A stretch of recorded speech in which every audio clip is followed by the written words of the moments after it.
Hi, so in this video we will talk about salicylates and salicylates intolerance or salicylates sensitivity. So it's a type of intolerance that not many people know about, but people should know about it because actually many people have this intolerance and they don't know about it.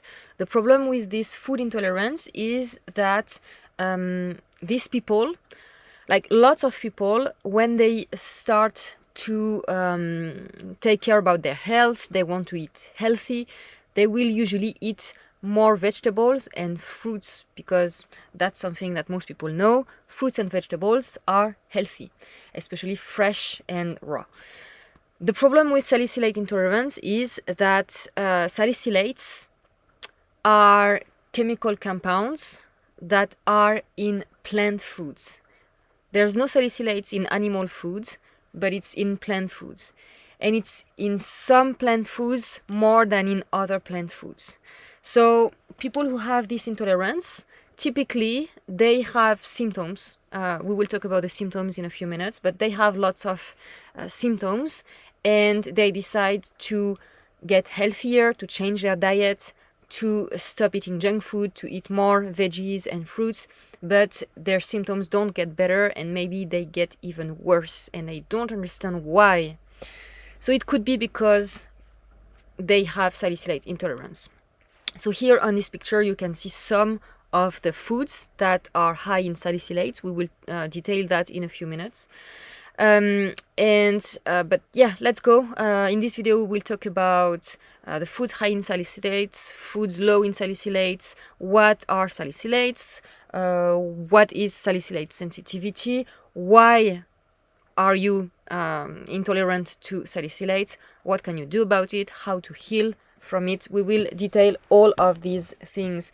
Just know that if you are the type of person who is blowing their nose all the time, who always have runny nose, who always have sinusitis, rhinitis, who have asthma, eczema, hives, polyps, nasal polyps in the nose or in the sinuses. These are typical symptoms of salicylates intolerance. Okay, so if you have these symptoms or one of these symptoms, please listen to this video, watch this video until the end, and you will see if that might be your problem or not and what you can do about it. Okay, so here is a list of the sources I used to make this video. I put all the links under this video in the description box if you want to go read these links, these articles and studies by yourself. Okay, so what are salicylates? The name comes from the Latin salix for willow tree because originally salicylic acid that is aspirin is made from salicylic acid. So originally salicylic acid was extracted from the willow tree, especially the bark, but also the leaves. And since the antiquity or even before that, people used the willow tree, so willow bark or leaves, to treat fevers and pain. Okay. And later it was used in the 19th century, yes, 19th century and beginning of the 20th century. That's when they extracted salicylic acid chemically, and from that they made aspirin.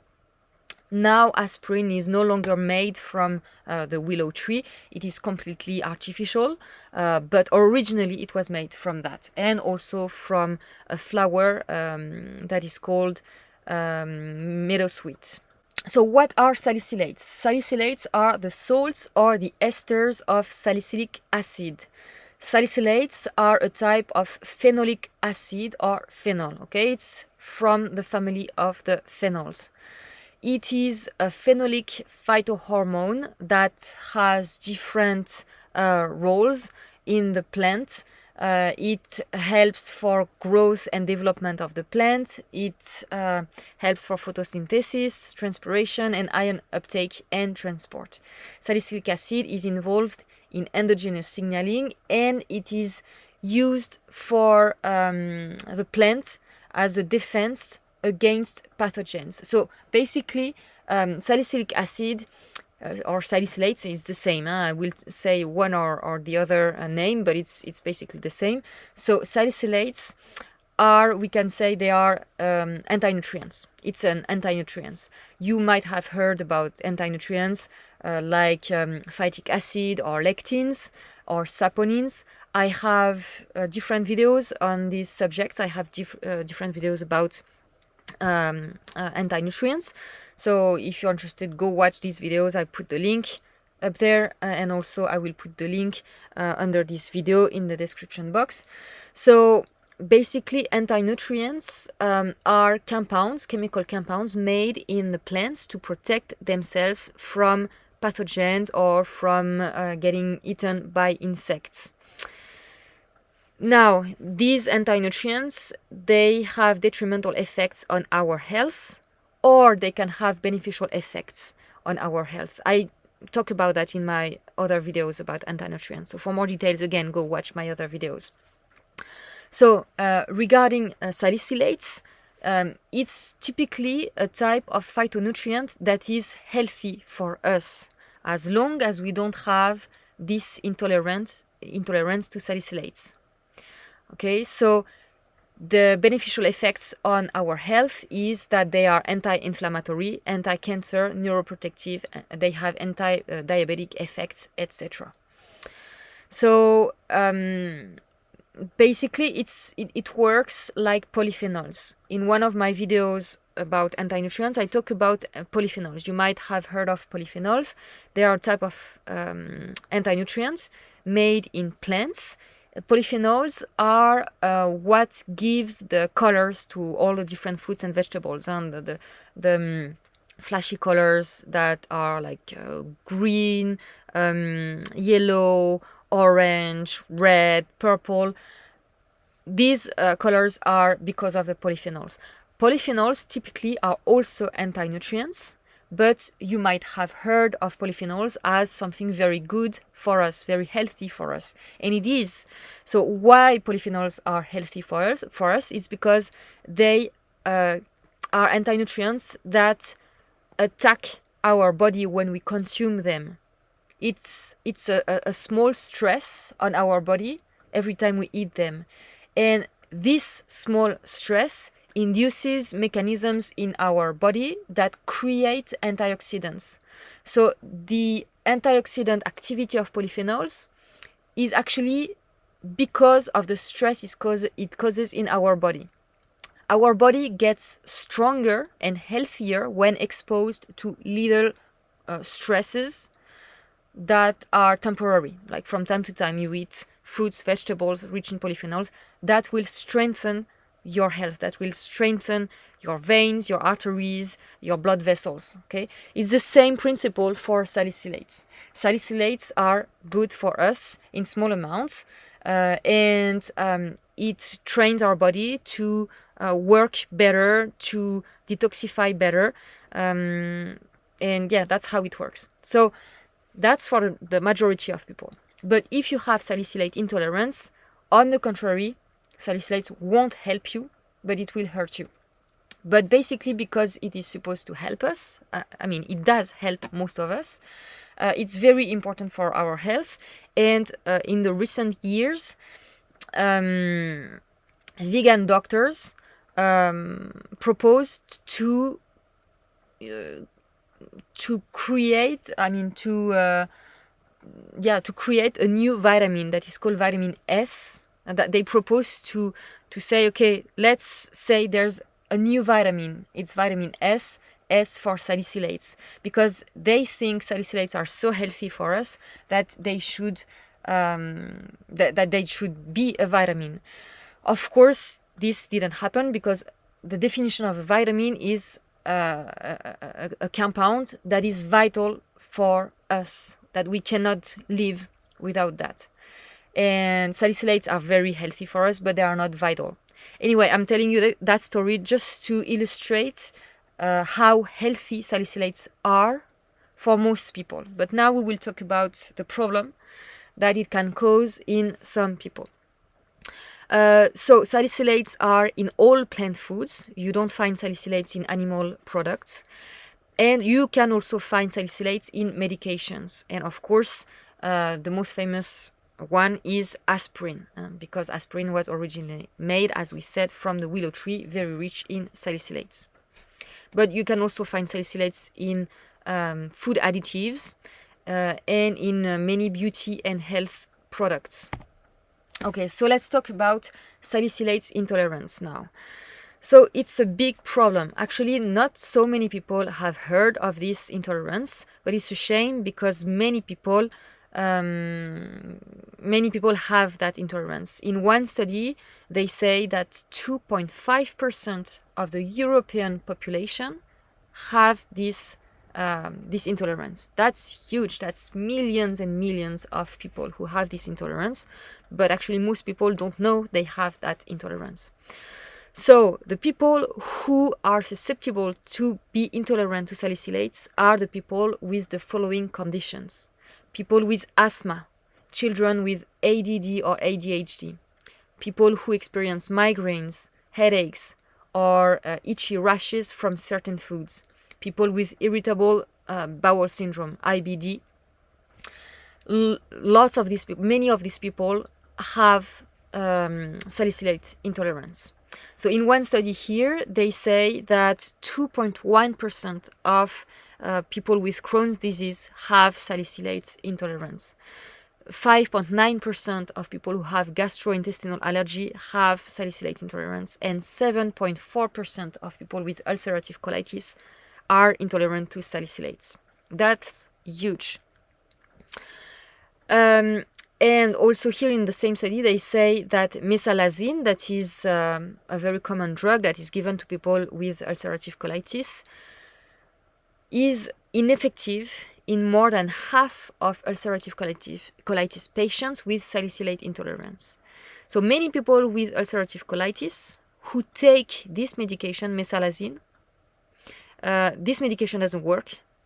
But the problem is that it doesn't just not work, it can also make your symptoms worse. So if it's your case, if you have UC, you take this drug and it makes your condition worse, maybe it's because you have salicylate intolerance. Why? It's because this medication, mesalazine, is also made from salicylic acid. So anti-inflammatory drugs, so NSAID, not sure how to pronounce that, intolerance. So in this study, they say NSAID, that's the initials for the anti-inflammatory drugs, but actually in that study, they also talk about salicylates in food when they say NSAID. So they use this term for both types, for both things. So NSAID intolerance is not only associated with the known intolerance reactions following the ingestion of aspirin, NSAID or mesalazine. It can also lead to symptoms from salicylates that are naturally contained in foods like pineapple, berries, curry, spices, potatoes, citrus fruits, etc. We will detail which foods are rich in salicylates in just a few minutes in another slide. And even from drugs with similar organic acid structures like disodium chromoglycinic acid. This is important to understand because some drugs, as I just said with mesalazine, can make you feel worse. And it's the case from that other drugs, with that other drug, disodium chromoglycinic acid. It's a drug that is given to people with mast cell activation syndrome, people with very strong histamine intolerance. If you are one of these people who have histamine intolerance or mast cell activation syndrome, and you take this drug, chromoglycinic acid, and you feel worse, it might be because you have salicylate intolerance. And if that's your case, you should stop taking that drug. So salicylate intolerance is something that is known since more than 100 years.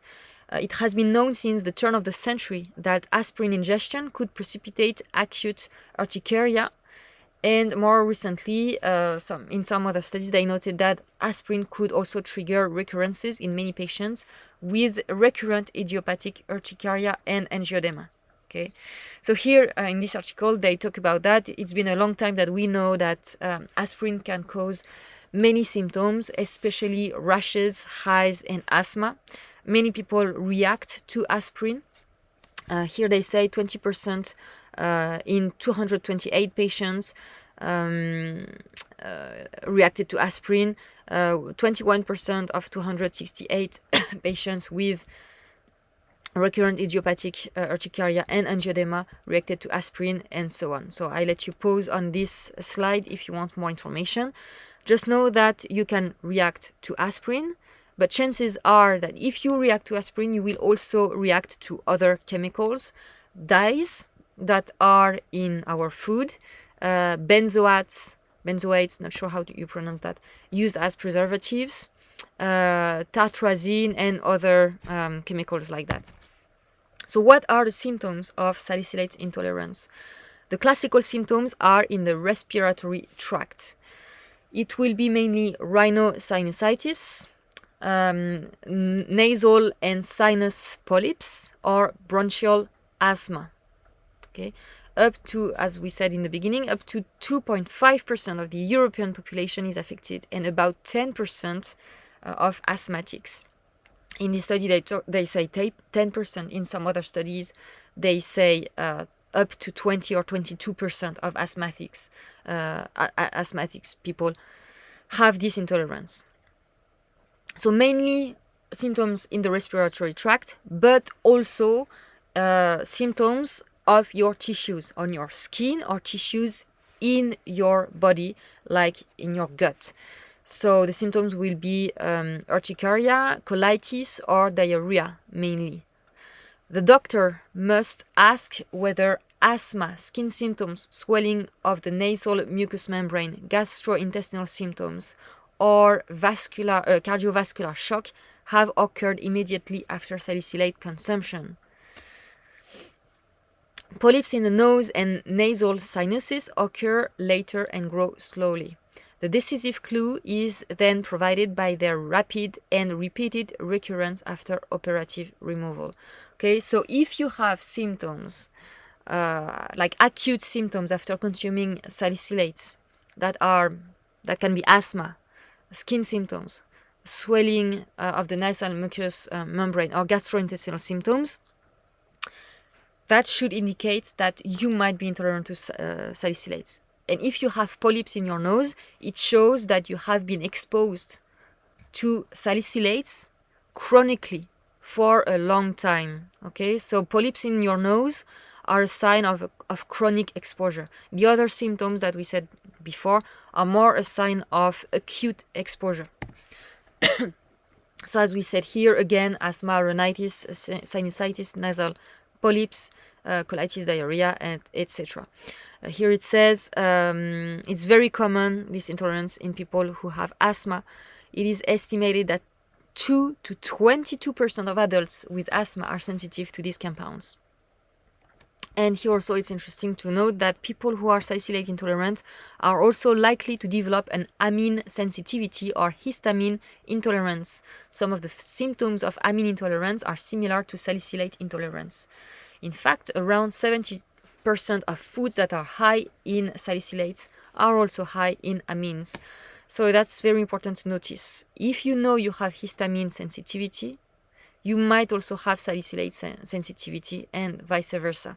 I have a very detailed video about histamine intolerance on my channel. I will put the link up there and also in the comments under the video. So in this slide, I've put some extracts from different studies of the different symptoms you get when you have salicylate sensitivity. I let you pause on this slide if you want to read it.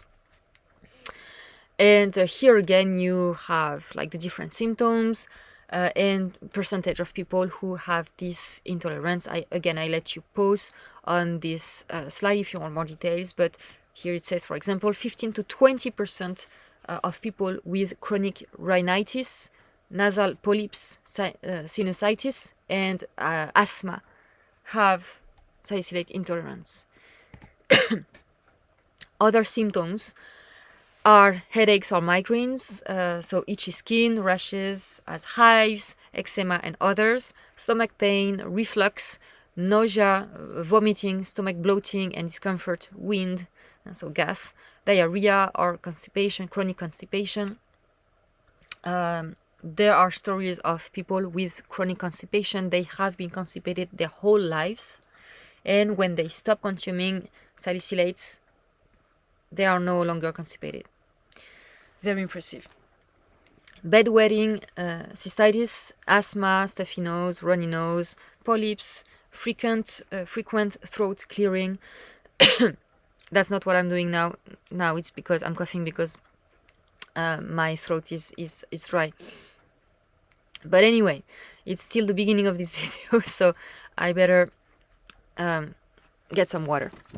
Other symptoms are behavior problems in kids, such as irritability, restlessness, inattention, symptoms of ADHD, sleep disturbance, anxiety, depression, panic attacks, rapid heartbeats, drop in blood pressure, difficulty taking a deep breath, tinnitus, hearing loss, and so on, joint pain, symptoms of vitamin deficiencies. Symptoms in children. So, specifically in children, that's important to note because in the 1950s and 60s, a Dr. Feingold, observed that artificial additives in foods and high salicylate foods caused hyperactivity and other symptoms in some children.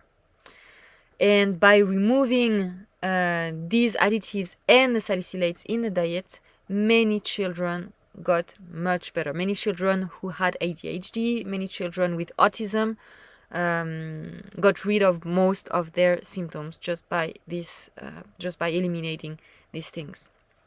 I let you pause on this slide for more details about these symptoms children can have from salicylates.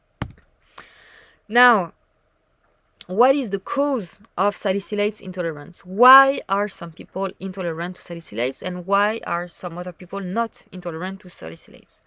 Let's see what the classical medicine, the medical system says about that. So their explanation for salicylates intolerance is the following. Salicylate sensitivity is thought to be caused by an overproduction of leukotrienes that are inflammatory mediators that have been linked to a variety of conditions, including asthma, allergic rhinitis, and so on. This overproduction is caused by the inhibition of cyclooxygenase, an enzyme that regulates the production of leukotrienes. All right, what does it mean? Here I have put in on this slide a little drawing. Sorry, it's in French, but anyway, it's not very important. I will explain. So this is a drawing that explains the arachidonic acid cascade. So the arachidonic acid cascade is a cascade of inflammation. So what is inflammation? Inflammation is the response of your body to an external attack. It's an attack on your body, and your body needs to defend itself from that attack, and that's when inflammation happens. Inflammation has been having a bad rap for many years, like we have to suppress inflammation. Inflammation is bad, inflammation is the cause of diseases, and so on.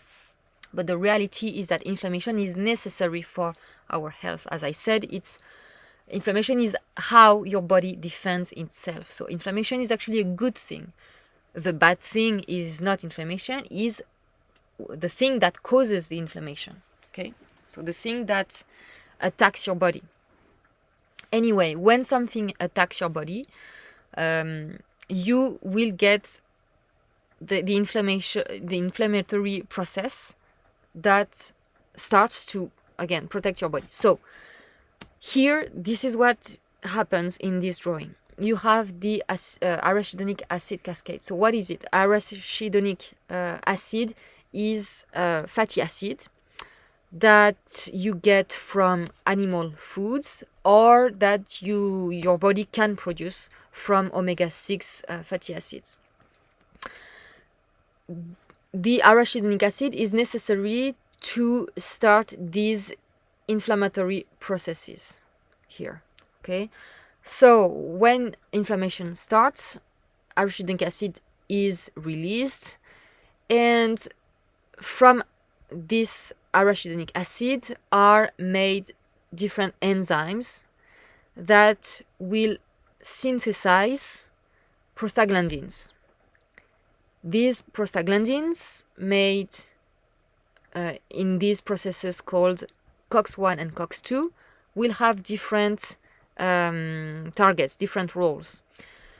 The prostaglandin synthesized from COX-1, so COX-1 is the short name for cyclooxygenase. These prostaglandin have anti-inflammatory properties because they protect the mucous lining of your stomach, but also your esophagus. They protect other mucous linings in your body, and they protect also your kidneys. So that's why they are said to be anti-inflammatories. Here in COX-2, in this process, the prostaglandins are pro-inflammatory. They make the symptoms of pain and fever. And there's another enzyme that is called 5-LOX, and this induces the production of leukotrienes, as we said before. Leukotrienes are, as it says here, inflammatory mediators, and they have the property of being a bronchial constrictor. So they will actually give the symptoms of asthma. So the symptoms of asthma is that you feel that your lungs start to close and you can't breathe anymore. That's because of leukotrienes. Also, you start to have more mucus and cough mucus. That's again because of leukotrienes. Okay? So now that you understand what happens here in this inflammatory process, let's read again the explanation of the medical system for the cause of salicylate intolerance. So the medical system says salicylate intolerance is thought to be caused by an overproduction of leukotrienes. That's the process we just explained now, that are inflammatory mediators that have been linked to a variety of conditions.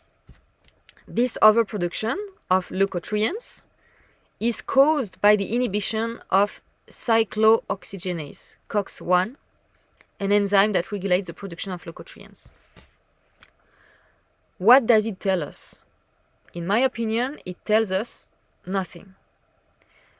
This, to me, is not an explanation why people have salicylate intolerance. It explains what happens in the body in these people, but it doesn't explain why they have this problem and why other people don't have this problem. So that's the response, that's the answer of the medical system to salicylate intolerance. They can explain what happens, but they don't know why. Here again in this study, they say the same thing. Symptoms of salicylate intolerance can be explained by an overproduction of leukotriene metabolites, because these patients that are exposed to salicylates show a marked inhibition of a cyclooxygenase COX-1, which is continuously expressed in the body.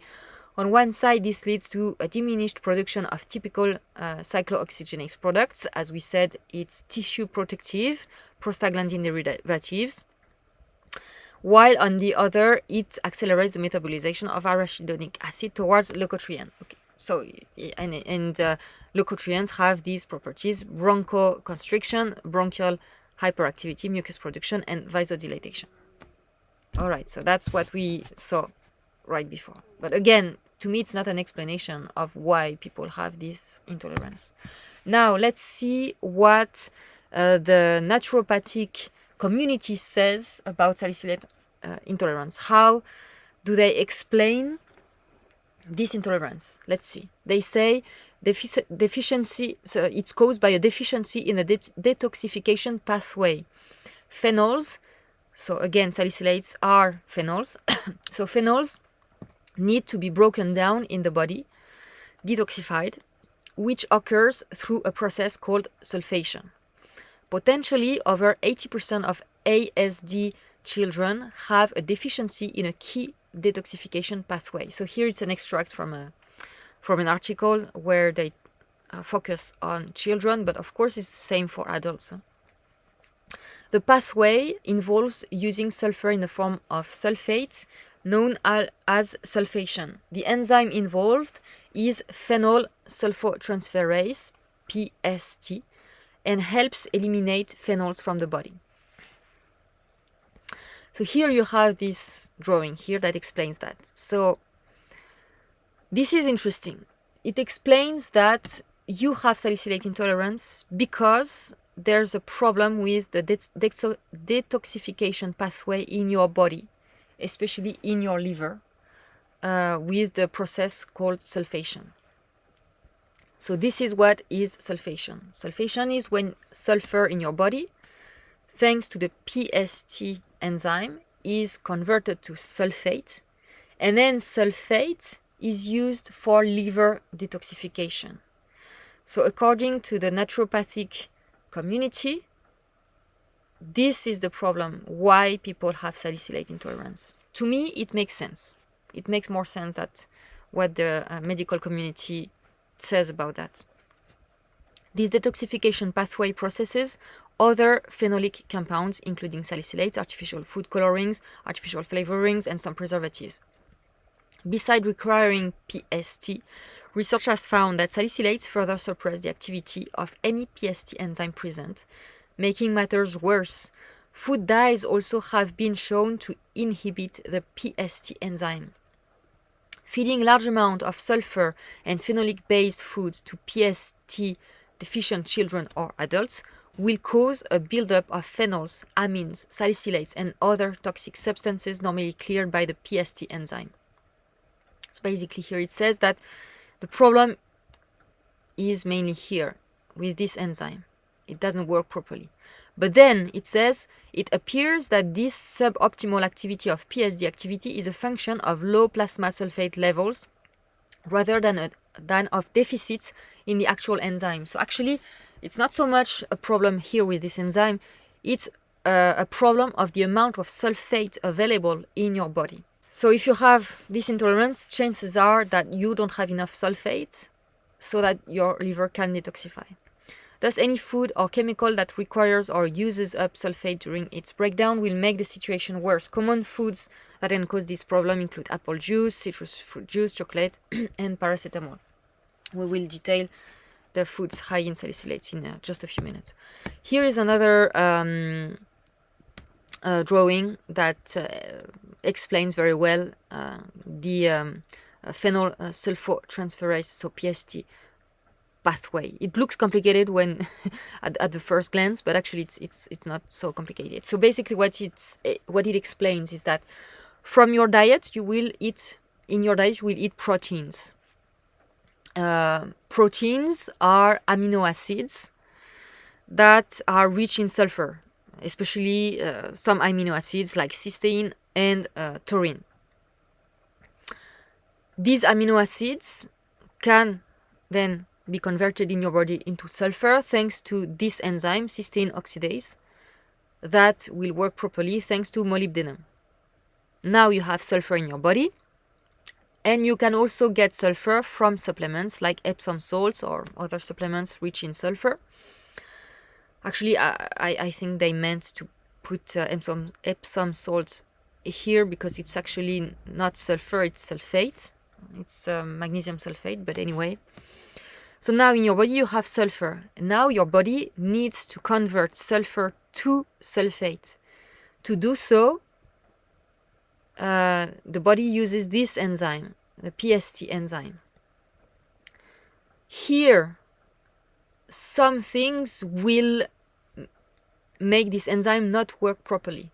It can be foods. There are foods that inhibit this enzyme, like oranges, spinach, radish, grapefruit, beetroot, pumpkin, tomatoes.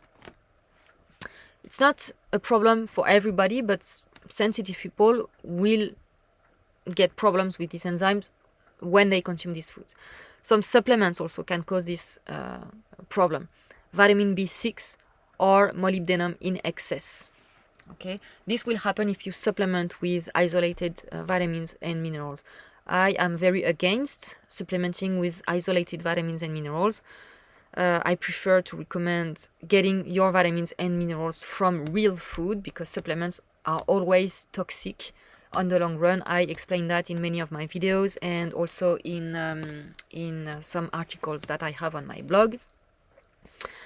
And also salicylates in foods or in chemicals are inhibitors of this enzyme. So these things can make this enzyme not work properly. There's one thing that helps this enzyme work better. It's magnesium. Now, if your body can convert sulfur to sulfate, then your body will be able to use the sulfate for liver detoxification. Sulfate is also used for nerve growth, for bone and cartilage growth, for neurotransmitter inactivation, for mucus production in the gut, for steroids and bile acids in your body. You can get sulfates from magnesium sulfate, Epsom salts, or from some foods. It's better if you have this problem with the PST enzymes, you should try to get sulfate directly in your body rather than sulfur. If you have a problem with the conversion of sulfur, you need to get sulfate. We will talk about that again, but Epsom salt is a good way to get sulfate directly in your body. Now, from sulfate, your body will use sulfate for liver detoxification. Liver detoxification to detoxify from chemicals, but also to detoxify from salicylates. If there's not enough sulfate in your body, then your body cannot get rid of all the salicylates, and that's when you have symptoms of overload. And we will talk now about the symptoms, okay? So this is the explanation about that. I hope it's clear. So now, PST sulfate deficiency also impairs the metabolism of classic neurotransmitters such as serotonin and dopamine, impairs breakdown and metabolism of the bile pigment bilirubin and biliverdin, and decreases secretion of pancreatic enzymes and bile from the gallbladder and biliary tract into the intestines. This would result in low uptake of certain vitamins and other nutrients from the intestines, reduced activity of gastrin, and subsequent reduced secretion of stomach acid, mucus, and pepsin in the stomach, and probably reduced production of secretin further downstream. So this is something very important, because what it says here is that if you have an issue with sulfate or with this enzyme PST, you can get issues with your digestive tract, like all the organs in your digestive tract. It will cause issues with your stomach. You will lack stomach acid. You will then have hypochlorhydria. I have videos about that on my channel. You will lack bile. You will lack pancreatic enzymes. You can have gastritis and ulcers in your stomach. You can have issues with your neurotransmitters such as serotonin and dopamine. So if you have one of these problems, maybe it's because you have a problem with sulfate and PST.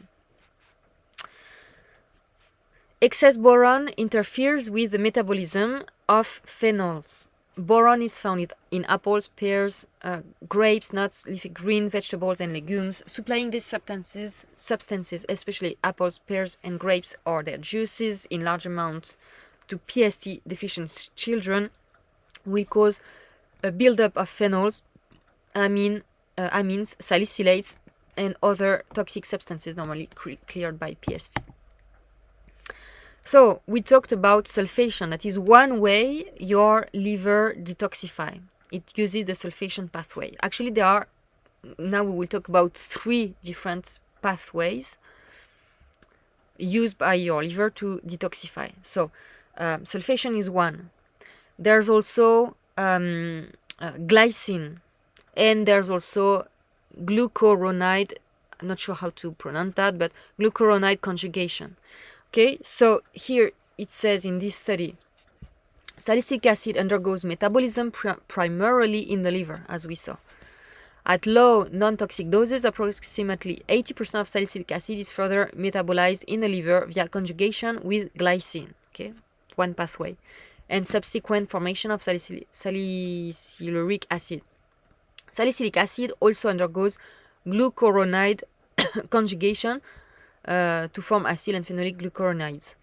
The activity of salicylic acid metabolic pathway, extensive glycine and or glucuronide conjugation followed by partial degradation of the conjugates, is evidenced by the finding of glucuronide, glycine or sulfate conjugates at the major urinary metabolites. What it says here is that in the urine they see that salicylic acid is conjugated with glucuronide, glycine or sulfate, and that proves that the body uses these three things to detoxify from salicylates. Interesting. Now, how can you test for salicylate intolerance or salicylate sensitivity? Mainly, it would be there are two things you can do at home very easily. The first one is an elimination diet with a food and symptoms diary. On a low salicylate diet, you will avoid foods that are from the high or moderate categories for 4 weeks. We will detail that in the next slides. I will tell you which foods are high in salicylates. So this is one thing you can do, an elimination diet. Another thing you can do is oral aspirin or mesalazine provocation tests. What it is that you take aspirin or mesalazine that are rich in salicylic acid and see if you get symptoms from that. If you do, then chances are that you are intolerant to salicylates. This can be dangerous if you have very severe asthma or angioedema. So be careful. In the next slide, it explains how you can do that. You need to start with very low doses. You need to start with 100 milligrams of aspirin. If you don't get symptoms, then you try 250 milligrams. If you don't get symptoms, 500 milligrams. If you get symptoms with one of these dosages, you have salicylate intolerance. Okay, but be careful. Don't start with a strong dosage because otherwise you could have very severe symptoms. Or what you can do, you can just make a tea, a herbal tea or decoction with willow bark or willow leaves that are naturally rich in salicylic acid. It's not as concentrated as aspirin, but I mean, if you have this intolerance, you will also react to that tea. That's for people who don't want to take medical drugs. Then there are other tests that you can do. You can do an organic acid test, and the marker specific to salicylates is called 2-hydroxyhyperic acid. If you have elevated levels of this marker, it could indicate poor phase 2 liver detoxification. You can also use the Vega machine, that is electroacupuncture. It's a machine that helps finding your food intolerances. It's not something that the official medical system consider as real. But anyway, lots of naturopaths use that machine. You can also use MRT test, and that is a food intolerance test where it's a blood test, or general lab tests to measure serum salicylates. Here in this study, they also talk about other tests that you can do. Blood tests for eicosanoid production in peripheral blood cells. If you have symptoms, as we said, that's one test, as it explains here. Here also, if you have symptoms in the absence of an elevated erythrocyte sedimentation rate, it can be Another clue: if you have high levels of urinary methylhistamine, that can also indicate that you have salicylate sensitivity. Here they say all persons with IBD and salicylate intolerance showed a moderate increase in methylhistamine and a gradual progression of symptoms upon mesazaline provocation. Now, foods high in salicylates. It's mainly, so salicylates are mainly in the skin and right under the skin of fruits and vegetables. So if you want to avoid salicylates, peel your vegetables and fruits.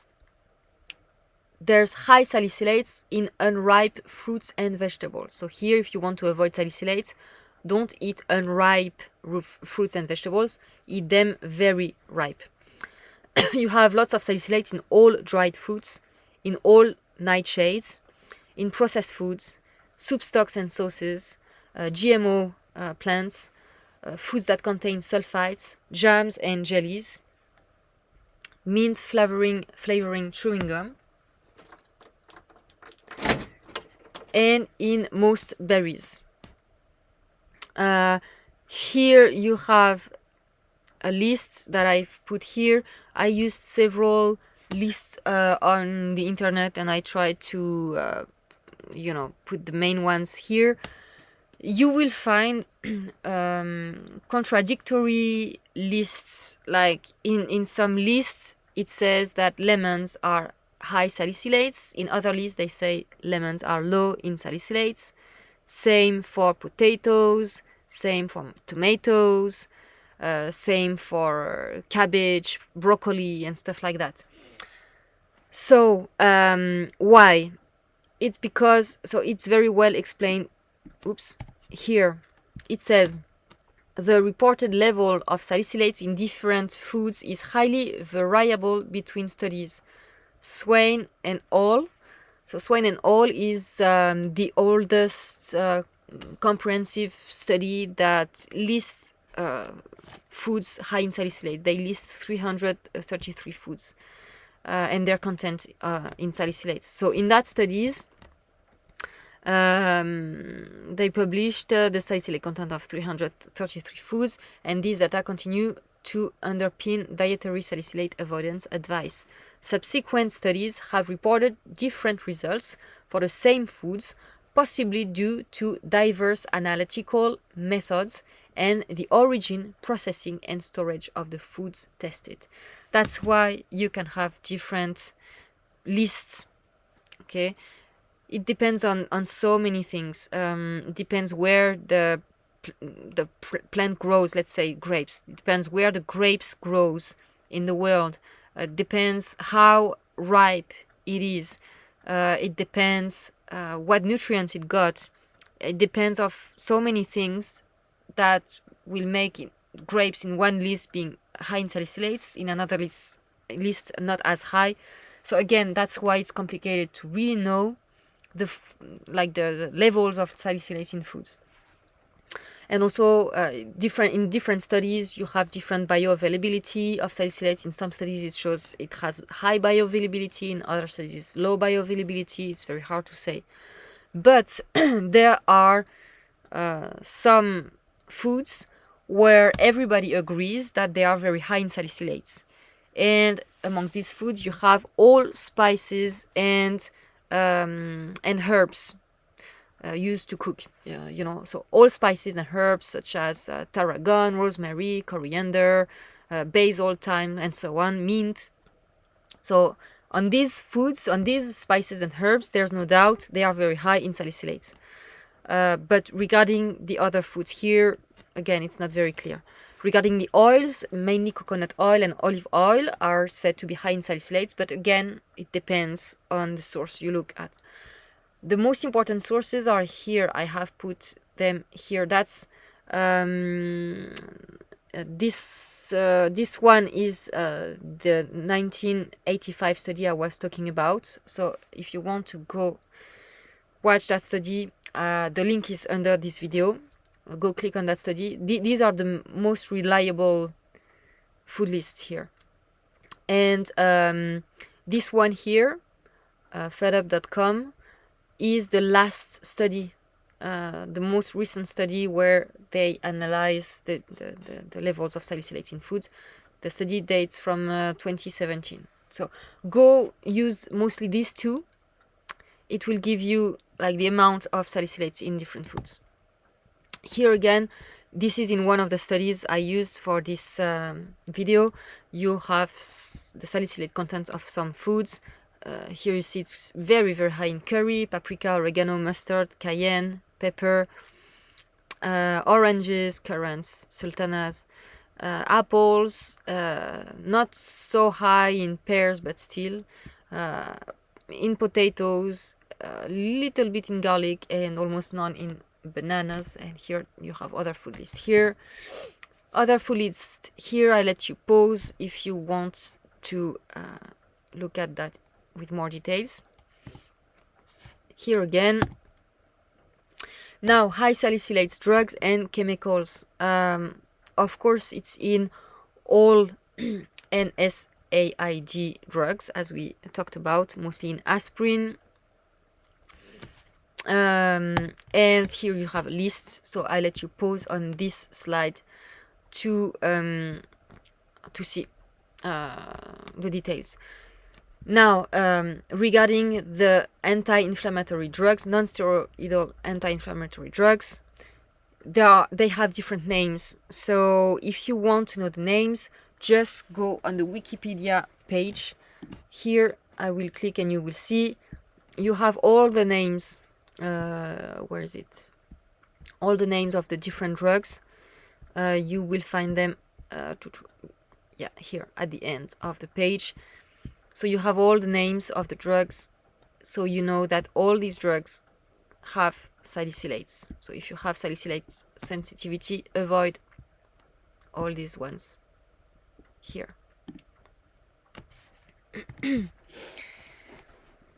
So yeah, high salicylates drugs and chemicals, again, it's widely used in medicine, pesticides, dyes, rubber, food and perfumes.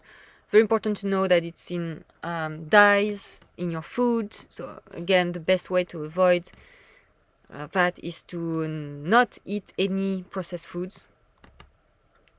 It's also in mouthwash or toothpastes because there's a methyl salicylate that is used for flavors and perfumes. You have them also in soap, in perfumes, and so on. Here is a list also of the ingredients you should look at anytime you buy a product. If you have salicylate sensitivity, don't use products with salicylates or salicylic acid in the ingredients, or with the syllable sal or kemph or menthe, because menthol, mint, is rich in salicylate, so any flavorings with mint is a no-no. And here again you have all the details here.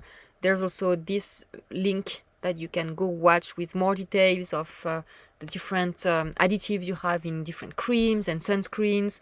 So this is a very good page also to go investigate. Again, the link is under this video. Do not drink tea. Okay, herbal teas are rich, very rich in salicylate. High salicylate natural remedies. All herbal teas. Willow leaves and bark. Birch tree. Meadowsweet. Wintergreen. Ginkgo. Viburnum opulus. And the Gelder rose. Cannabis. Bioflavonoids like quercetin or rutin. By the way, people use that. People who have histamine intolerance, they use quercetin or rutin to help with their symptoms. But the problem is, if you have histamine intolerance and salicylate intolerance, and it happens often, and you take quercetin to help with your histamine intolerance, you might have worse symptoms because you also have salicylate intolerance. Mint, honey, bark extract like pycnogenol or pau d'arco, lapacho, I'm not sure about powder cocoa. I didn't find it anywhere, but it's just that's my guess, because it's the bark of a tree, so chances are that it has a certain amount of salicylates. And aloe vera gel. Unfortunately, it's one of my favorite natural remedies to heal the gut. But if you have salicylate sensitivity, it might cause symptoms. Now, essential oils high in salicylates. In this article, the guy explains that only some specific essential oils are rich in salicylates. Essential oils of birch and wintergreen, but also ylang ylang and clove bud and clove stems are rich in salicylates, so you should avoid these essential oils. And then he says in the article that the other essential oils can be used because they have very minimal amounts of salicylates. But it depends what you read. Some people say you should not use any essential oils. They all have salicylates. Some people, like this guy, say it's not true. It's not a very well studied thing. I didn't find studies about that.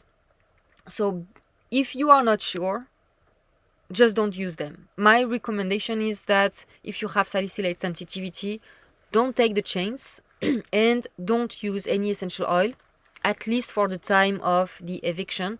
If you want to do a salicylate eviction, diet eviction for like a month or so, don't use essential oils.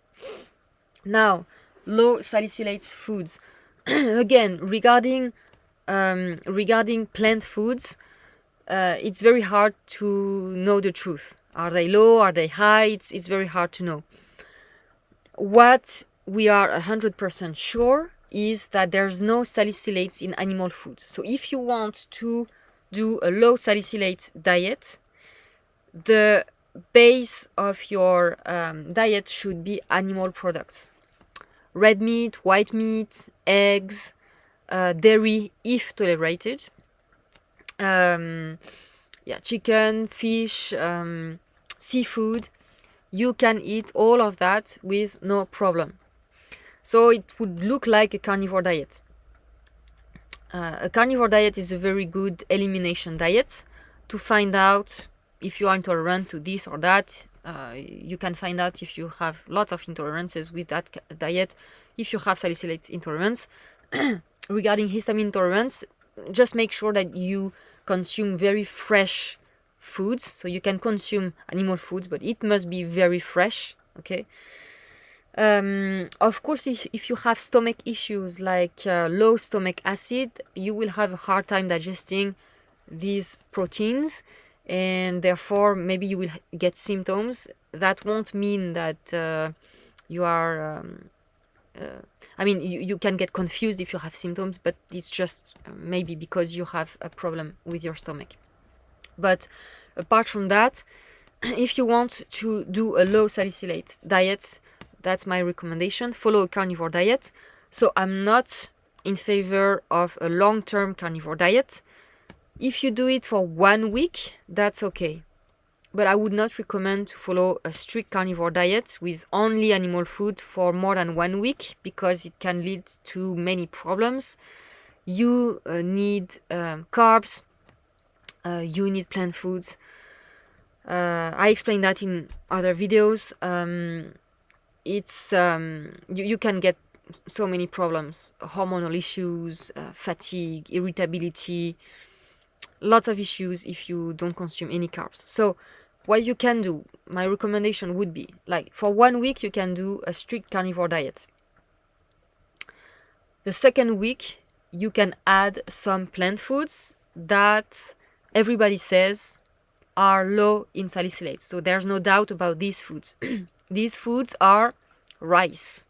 Most sources on the internet say rice is fine. There's very minimal amounts of salicylates. So you can add rice, and you can also add lettuce, iceberg lettuce, and you only eat the very young leaves, because the bigger leaves, like the very green leaves, they have more salicylates. So only consume the young leaves. So you can do that the second week, like animal products, rice, and lettuce. And the third week, you can add some more plant foods that are known to be low in salicylates. So usually people agree on the internet, like in the studies, they agree that fennel and celery, for example, are low in salicylates. Cabbage also, but it's not from all sources. Some sources say it's low in salicylates, some sources say it's not that low, but fennel and celery seems to be fine.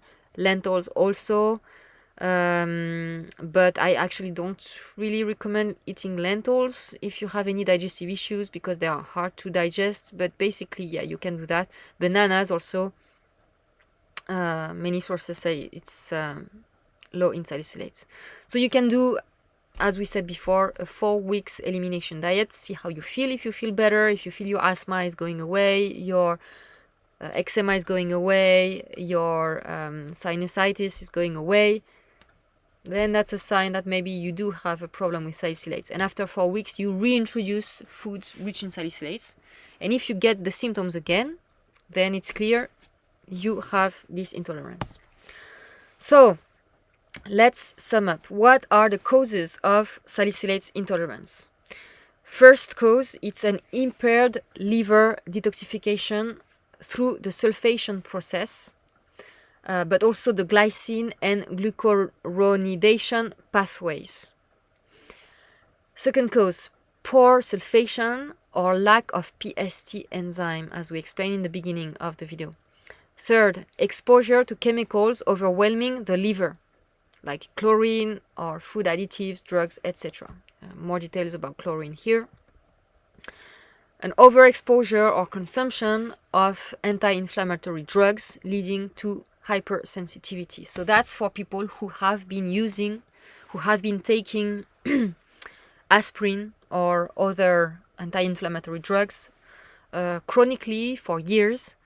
By doing that, you created a sensitivity to salicylates. So if that's your case, if you have been taking aspirin every day for months or years, you should stop if you can, because you just poisoned yourself. Another cause is an enzyme deficiency because of a poor functioning pancreas, or because you have dysbiosis and lots of enzymes are made in our gut from bacteria. So other causes are leaky gut and dysbiosis. Why leaky gut? Is because if you have leaky gut, you are constantly poisoning your blood and your liver needs to detoxify your blood. You keep poisoning your blood because you have leaky gut and toxins cross through the gut membrane and get into your bloodstream. So as we said, it will poison your blood and your liver takes the burden and tries to detoxify. So if you have, salicylates intolerance, as we said, the first cause is a problem with the liver detoxification pathways. What are the solutions? Number 1, reduce the amount of salicylates, phenols, and toxins entering your body by watching your diet. Stop taking chemicals, drugs, and so on. Number 2, enhance the detoxification processes with sulfur, bone broth if you tolerate it, if you don't have histamine intolerance, because bone broth is rich in glycine. Magnesium, especially magnesium sulfate, Epsom salts, and molybdenum support the methylation process in your body. Take magnesium, again, magnesium sulfate. Don't take it orally, but on your skin. Take Epsom salts, bath, the whole body, or a foot bath if you don't have a bathtub, or you can spray it on your skin. Use herbs that support the liver. You might not be able to do that in the beginning because most herbs that support the liver will be rich in salicylates. I don't have the data regarding desmodium or milk thistle, so I don't know if they are rich in salicylates, but chances are that they are. But other herbs like rosemary, that is very good for the liver, we know are very rich in salicylate. So maybe point number 5, you cannot do it from the beginning. You must need until your salicylate intolerance gets better before starting to supporting your liver with these herbs. Take digestive enzymes. It helps with PST sulfate problems. I will detail that in the next slide. Take activated charcoal. If you have a meal and you have a doubt, like you don't know if you have salicylates in that meal, in these foods, then take activated charcoal with your meal. It will absorb the salicylic acid and heal your gut. What supplements can you take? I took that from an article. Again, the link is in the sources, in my sources under the video. Vitamins B1, B2, B5, B6, zinc, and magnesium. So as I said in the beginning of the video, I'm not in favor of isolated vitamins and minerals in supplements. I prefer to recommend foods that are naturally rich in these vitamins and minerals. For the B vitamins, liver is one of the best foods. For vitamin B1, it's mainly whole grains, whole rice, for example. Zinc and also selenium, that is also very important to detoxify. You will get these two minerals and also iodine in oysters, fresh raw oysters. I really recommend everybody to eat raw fresh oysters as often as you can, every day if you can, for several months, to stock up on these nutrients. If you cannot eat oysters every day, at least eat oysters once or twice a week, like a dozen oysters once or twice a week for at least 2 or 3 months. Magnesium, especially in the form of Nigari salt, or even better, magnesium sulfate, that is Epsom salt, as a bath, as we said before. Calcium diglucarate helps with glucuronidation detoxification pathway. We talked about it earlier.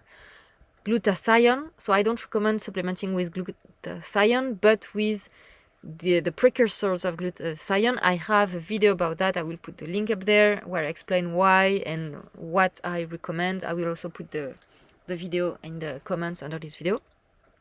You can supplement with omega-3 fatty acids. There's a study that shows that patients with severe salicylate intolerance got completely rid of their symptoms by supplementing with omega-3 fatty acids. So it looks very efficient, but the problem is that as soon as they stopped taking these supplements, their symptoms came back. So it can help in the moment, but on the long run, you have to do what we said before in the previous slide here. Slow release vitamin C also helps with inhibition of mast cell degradation and activation of histamine degradation. Again, here I prefer to recommend natural vitamin C, like in acerola powder. The problem is maybe acerola powder is rich in salicylates. I don't think I have seen it in any of the lists, but my guess is it is rich in salicylates because it's a berry. And as we saw, most berries are very rich in salicylates. So maybe you won't be able to take acerola powder for vitamin C, or maybe not large amounts. So maybe the best is you do the other things for a while, and when you get better, then you can take vitamin C, natural vitamin C. And of course, heal and seal the gut. So what supplements can you use for that? I have many videos on my channel where I explain what you can do. You have to take natural antimicrobials, supplements to repair the gut lining, and probiotics.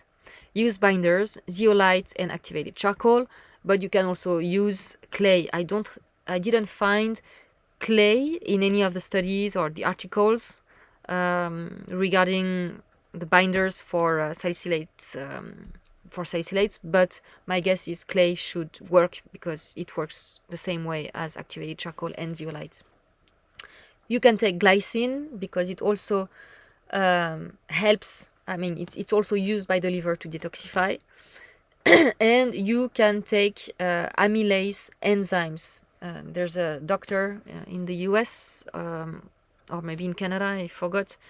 The SIBO doctor, I have put the link in one of the links I've put under the video in my sources. So she recommends taking amylase, but only this enzyme and not a complex, stops histamine symptoms. And if you take amylase and protease, sorry, I don't know how to pronounce that, but if you take these two enzymes together, it will stop the respiratory distress. And that's it. This video was very long. I hope you are still there. I mean, you are still there if you see this slide. So thank you for staying with me for so long. Now, I have a course to heal your gut. I put the link under this video. Go click on that link for more details. And if you have any comments, any questions, you can put them under this video. I will do my best to answer you. I will see you in the next video. Bye bye.